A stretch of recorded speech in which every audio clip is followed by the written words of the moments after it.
Hello बच्चों, welcome to E parts on channel. आज हम पढ़ने वाले हैं क्लास 8 का साइंस का चैप्टर नंबर 3 जो कि है कोल and petroleum.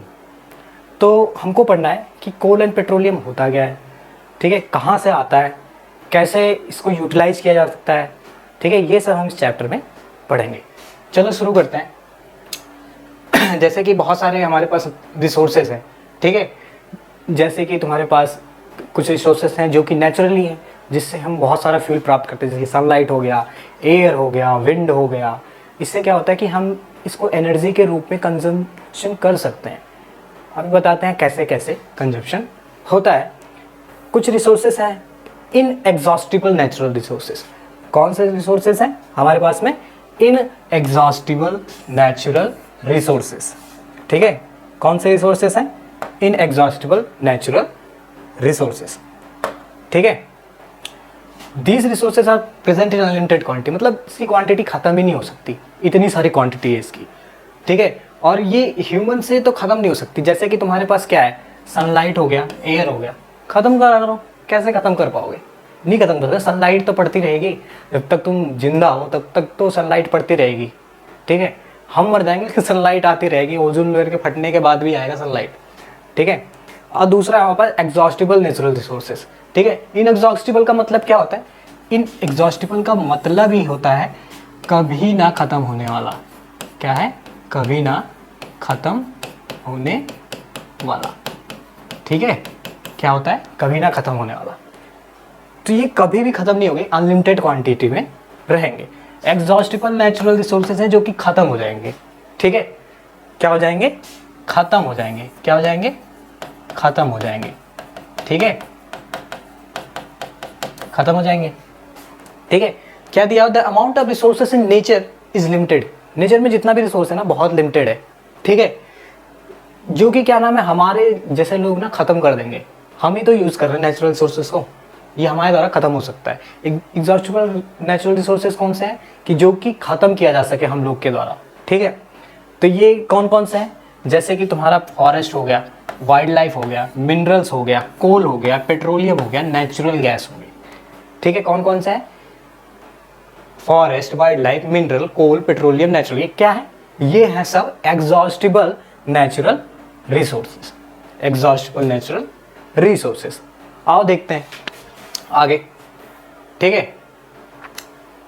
Since all these resources are coming from nature, जितने भी मतलब रिसोर्सेज है ये कहाँ से आ रहे हैं? नेचर से आ रहे हैं। तो इनको हम क्या कहेंगे? इनको हम कहेंगे नेचुरल रिसोर्सेज। क्या कहेंगे?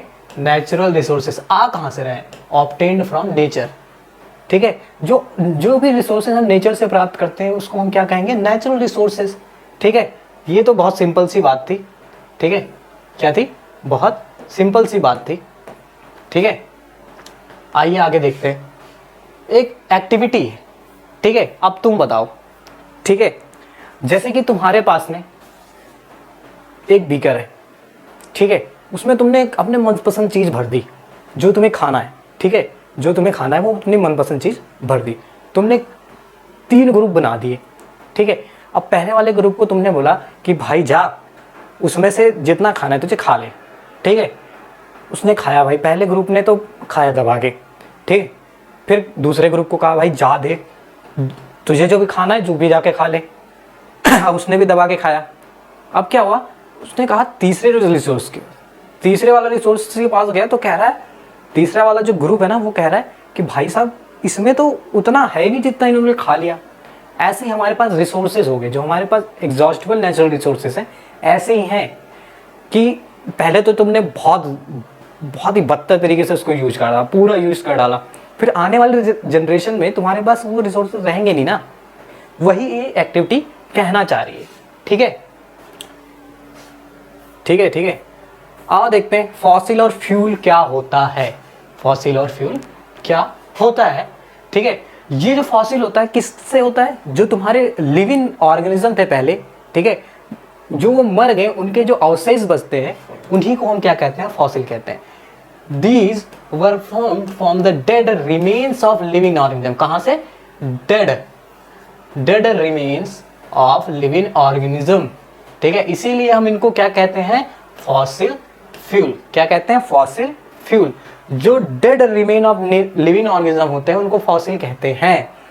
क्या कहते हैं, फॉसिल कहते हैं। क्या होता है, dead remain of living organism, living organism called fossils. ठीक, जो भी dead remain of living organism है उसको हम क्या कहेंगे, फॉसिल कहेंगे। क्या कहेंगे हम, फॉसिल कहेंगे। क्या कहेंगे, फॉसिल कहेंगे। चलो आगे देखते हैं।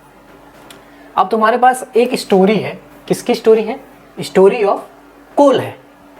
क्या है, स्टोरी ऑफ कोल। इसको पढ़ेंगे हम, इसको पढ़ेंगे कि ये कोल वाली स्टोरी है क्या।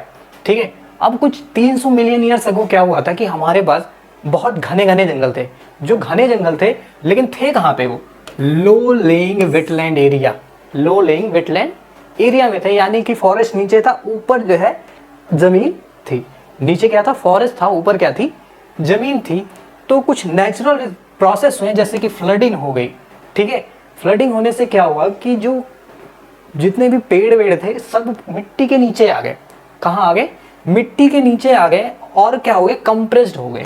Soil deposited and they were compressed. एकदम क्या हो गए, कंप्रेस्ड हो गए। कंप्रेस्ड होने से क्या हुआ कि जैसे जैसे टेम्परेचर बढ़ता गया वो और डीपर डीपर जाते रहे। जैसे जैसे टेम्परेचर बढ़ता रहा वो क्या हुआ कि वो और नीचे नीचे जाते गए। ठीक है, फिर उससे क्या हुआ कि एक हाई प्रेशर बन गया। जितना तुम दबते चले जाओगे नीचे ना, उतना प्रेशर बढ़ जाएगा। हाई प्रेशर और हाई टेम्परेचर से क्या हुआ कि जो डेड प्लांट थे, ठीक है, वो किस में कन्वर्ट हो गए, कोल में कन्वर्ट हो गए। किस में कन्वर्ट हो गए, कोल में कन्वर्ट हो गए। ठीक है, अब कोल है क्या, वो तो मेनली पूरा का पूरा किससे बना हुआ है, कार्बन से। किससे बना हुआ है, कार्बन से। ठीक है, process of dead vegetation into slow process of conversion of dead vegetation into coal is called carbonization। अब हम कार्बोनाइजेशन किसको कहते हैं, कार्बोनाइजेशन हम कहते हैं slow process of conversion of dead vegetation into coal is called carbonisation. ठीक है, जो स्लो प्रोसेस है कन्वर्जन ऑफ डेड ऑर्गेनिज्म, यानी कि जो धीरे धीरे प्रोसेस हो रहा है ना, कि जो तुम्हारे पास वेजिटेशन है वो कोल में बदल रहा है, इसको क्या कहते हैं, कार्बोनाइजेशन कहते हैं। क्या कहते हैं, कार्बोनाइजेशन कहते हैं। और तुम्हें कोल माइन दिखाते हैं। इसमें तो साफ नहीं दिख रहा है, चलो हम अपने पिक्चर में देखते हैं कि कोल माइन है क्या। ठीक है, ये देखो जैसे कि कोल माइन है। ठीक है, क्या है, कोल माइन है। यहाँ से क्या होता है कि कोल जो है निकाला जाता है। क्या होता है, कोल निकाला जाता है। तुम यहाँ पे देखोगे ये जो मशीनें लगी हुई, ये और ये सब ये क्या कर रही हैं, ये सारा का सारा कोयला ढो रही हैं। क्या कर रही हैं, कोयला ढो रही हैं। ठीक है, और कुछ मशीनें जो कि अंदर होंगी, इस चट्टान के अंदर होगी, वो क्या कर रही होंगी कि कोयला निकाल रही होंगी अंडरग्राउंड मशीनरी से। ठीक है, अंडरग्राउंड माइनिंग होती है, वहां से कोयला निकाला जाता है, फिर इसके बाद ये ट्रांसपोर्ट करते हैं ऐसे करके। ठीक है, समझ में आया, ये होती है कोल माइनिंग। चलो आते हैं यहाँ पे। अब जो कोल प्रोसेस्ड होता है इंडस्ट्री में, ठीक है, उसके कुछ फॉर्म बनते हैं। कौन कौन से फॉर्म है, जैसे कि तुम्हारे पास कोक बन गया, कोल बन गया, कोल टार बन गया, कोल गैस बन गया। अब हम पढ़ते हैं कोक होता क्या है। ठीक है, ये बहुत टफ होता है, पोरस होता है, ब्लैक सब्सटेंस होता है। ये ऑलमोस्ट प्योर फॉर्म होता है। क्या होता है, ऑलमोस्ट प्योर फॉर्म होता है किसका, कार्बन का। कार्बन का जो प्योर ऑलमोस्ट प्योर फॉर्म होता है उसी को कोक कहते हैं। ये बहुत टफ होता है, पोरस होता है और ब्लैक कलर में, एकदम ब्लैकिश होता है। ठीक है, अब कोक यूज किस लिए होता है, कोक यूज होता है किसके लिए, कोक यूज होता है manufacture of steel and in the extraction of many metal. किसके लिए यूज होता है, कि जो कंपनीज हैं जो स्टील बनाती हैं उसमें यूज होता है, और किसके, एक्सट्रैक्शन ऑफ मेटल, मतलब मेटल को निकालने में। ठीक है, हम जो मेटल प्राप्त करते हैं ये भी तो खोद के निकाला जाता है, वहां से को के निकालने में भी इसका यूज होता है। ठीक है, उसके लिए भी इसका यूज होता है। चलो अब तुमको दिखा देते हैं कोक होता क्या है। कोक देख लो तुम, कोक तुम्हारे पास ये रहा, ठीक है। ये देखो एकदम ब्लैक कलर का है, पोरस दिख रहा है, चमकदार दिख रहा है, ठीक है। हल्का फुल्का तो चमक रहा है ना, पोरस है, ठीक है। एकदम ब्लैक कलर का है कि नहीं, और ये बड़ा सॉलिड होता है, ठीक है। और ये ऑलमोस्ट प्योर फॉर्म होता है कोल का। क्या होता है? ऑलमोस्ट प्योर फॉर्म होता है कोल का, ठीक है।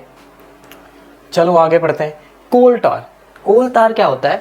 Coal tar it's a black thick liquid, मतलब जो ब्लैक कलर का थिक लिक्विड होता है ये, ठीक है। और ये बहुत अजीब सी बदबू देता है, ठीक है। ये मिक्सचर होता है कम से कम नहीं तो 200 सब्सटेंस का। कितने का? कम से कम नहीं तो 200 सब्सटेंस का मिक्सचर होता है। 200 सब्सटेंस का मिक्सचर होता है, ठीक है। अब कोल टार यूज किस लिए होता है? कोल टार का हम लगभग डेली यूज करते हैं। जैसे कि तुम्हारे पास क्या होगा, सिंथेटिक डाई बनाने में, ठीक है, ड्रग बनाने में, एक्सप्लोजिव भी बनाने में किसका? कोल टार का यूज होता है। परफ्यूम बनाने में, ठीक है, प्लास्टिक पेंट बनाने में, फोटोग्राफिक मटेरियल बनाने में, ठीक है, रूफिंग मटेरियल बनाने में।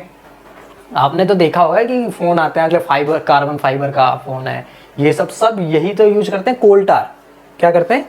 कोल टार का यूज करते हैं। चलो आगे देखते हैं। अब आज के दिनों में क्या हो गया कि पहले जो तो तुम्हारा जो रोड था उसको कोल टार से बनाते थे, ठीक है। आज के दिनों में क्या हो गया, बिटुमिन ने उसको रिप्लेस कर दिया है। क्या कर दिया है? बिटुमिन ने उसको रिप्लेस कर दिया है। बिटुमिन एक पेट्रोलियम प्रोडक्ट है जिसने कोल टार को रिप्लेस कर दिया है मेटल वाले रोड बनाने में, मेटालिक द रोड। जो तुम्हारा जो रोड बनता है उस पर काला काला सा अलकतरा कहते हैं उसको, वो लगाते हैं ना, वही होता है, ठीक है, कोल टार। अब उसको किससे रिप्लेस कर दिया? बिटुमिन से रिप्लेस कर दिया है, ठीक है। आते हैं, देखते हैं कोल गैस क्या होता है। अब कोल गैस क्या होता है? जब से तुम कोक है ना उसको जलाते हो, ठीक है। जब कोक को जलाओगे तो कोल गैस निकलता है। क्या निकलता है? कोल गैस निकलता है। बड़े बड़े जो क्या नाम है पावर प्लांट होंगे वहां पे देखा होगा, जब कोक को जलाया जाता है बिजली पैदा करने के लिए, तो वहां से क्या निकलता है हमारे पास? कोल गैस निकलता है, ठीक है। अब एक हमारे पास एक पॉइंट है, क्या है? Coal gas was use for street lighting for the first time in London. Coal gas का यूज कहाँ किया गया था? पहले टाइम तो किया गया था कि स्ट्रीट लाइटिंग, मतलब जो लाइट लगी होती है ना स्ट्रीट पे, उसके लिए यूज किया था। कितने? 1810 में, 1810 में। और न्यूयॉर्क में सेम ऐसे यूज हुआ था कब? 1820 में, 1820 में, ठीक है। अब इसको हीट के लिए ज़्यादा यूज किया जाता है, लाइट के लिए कम यूज किया जाता है आज के टाइम पर। आज के टाइम पे क्या होता है, इसको हीट के लिए ज़्यादा यूज किया जाता है लाइट की बजाय, ठीक है। चलो आज के लिए इस वीडियो में इतना ही, ठीक है। आगे मिलेंगे आपसे नेक्स्ट एपिसोड में। तब तक के लिए जय हिंद, जय भारत।